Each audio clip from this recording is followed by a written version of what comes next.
It's been almost 50 years since Ford started kicking around the idea of going after the 20-something baby boomers with a small, fun, 2,500-pound sports car built from off-the-shelf parts. In 1964, the Ford Mustang was born, creating the pony car segment.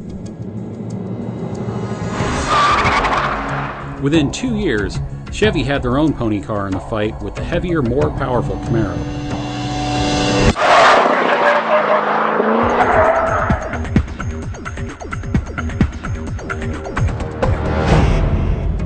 The current king of the pony car corral is Ford's lightweight track fighter, the Mustang Boss 302 Laguna Seca edition.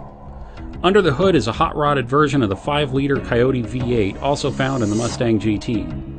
With a new intake manifold, forged pistons, and high-lift cams, the high-revving naturally aspirated engine puts out 444 horsepower and sounds like a 1970s car chase all the way up to its 7,500 RPM redline. The engine, however, is not the real draw of the Laguna Seca.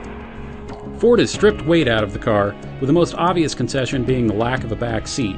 In its place is a giant metal shock tower brace so cool it couldn't possibly be covered with carpet. Chevy has taken a different approach to the ultimate pony car and in the process will likely redefine the segment. The 2012 Camaro ZL1 might be a lightweight by Camaro standards, but its secret to speed is in high-tech components and old-fashioned muscle to push it around. Under its carbon fiber vented hood is a supercharged 6.2-liter V8 cranking out a staggering 580 horsepower. But again, the real magic is in the cart, not the horses. While the current generation Camaro has always been a step behind the Mustang in handling, the ZL1 gets a magneto-rheological suspension that Chevy also uses in high-end Corvettes and Cadillacs. The good news for Camaro fans is that this is next-generation equipment and works even better than before. Chevy's goal with all the extra muscle and high-tech tricks was to deliver all the performance you expect in a pony car while also giving you the comfort and luxury found in a GT.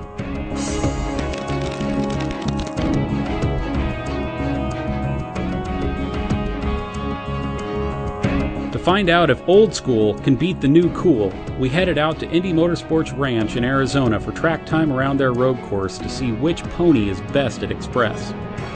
Our professional hot shoe and expert horsepower wrangler Randy Popes will set lap times and give feedback on each car. Place your bets, it's time to run them.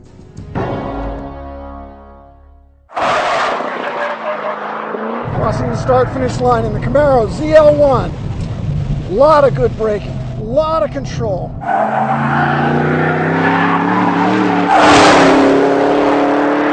Well balanced and a long sweeper. I can put it right where I want it.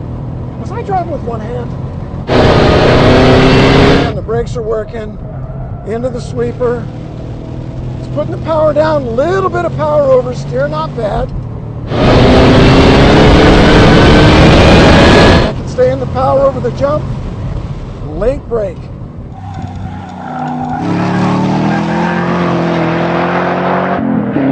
I like the braking. Very powerful, lots of control. Low grip hairpin left. Yeah, it's putting the power down, not quite as well as the Mustang, but on the other hand, it has a lot more power, right? Another tight hairpin. There's some understeer. We got some wheel in it. Torque it out of there. Onto the straightaway leading for the finish line. Soaks up the curbs nicely.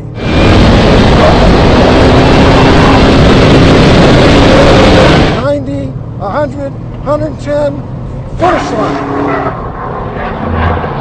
A lot of confidence. I think it's pretty bloody fast. Start-finish line in the Mustang Boss Laguna Seca. Not much confidence in the braking. Good balance in the sweeper. Love the exhaust note. Does not have the brake bite that the Camaro does. Good balance in a high-speed corner. Lots of vertical motion in these bumps.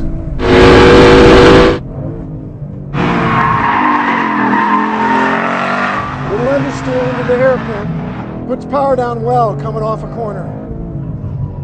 Not enough brake bite. Get the thing to stop. Cornering balance is excellent. Really like it. Dances around more than the Camaro. Now to the hairpin. There's that understeer, but we saw that in the Camaro too. Last corner. Little entry understeer. Good traction on exit. Doesn't like the curbs too much. She jumps around in those bumps. Wow! Across the finish line. We're home. The Mustang was my favorite American muscle car until today. It is amazing what has been accomplished with a live axle rear end. But in the end, I am going to choose the Camaro because it's just more sophisticated than the Mustang. It's faster, more powerful, and the brakes are a much better package. Randy's driving evaluation of the two cars is backed up by lap data collected over 2 days of driving. The Camaro is constantly pulling away in braking zones and even mid-corner. There are only 2 spots on the track where the Mustang can pull any time back on the Camaro. One is the slowest corner on the track, where the lighter weight Mustang is able to deal with the inherent understeer slightly better. The other area is a sweeping right corner with a crest right at the apex. All the extra momentum in the heavier Camaro wants to carry it right to the outside of the track, and the Mustang just seems to tuck in a little more. In the end, the Camaro comes out on top, 2.54 seconds a lap faster than the Mustang. Before anyone says how unfair the competition is because we're pitting a naturally aspirated Mustang against a supercharged Camaro, the Camaro only gained 0.4 of a second on the straight. Even without the horsepower disparity, the Mustang will be roughly 2 seconds back every lap. The Camaro clearly came out on top of this fight.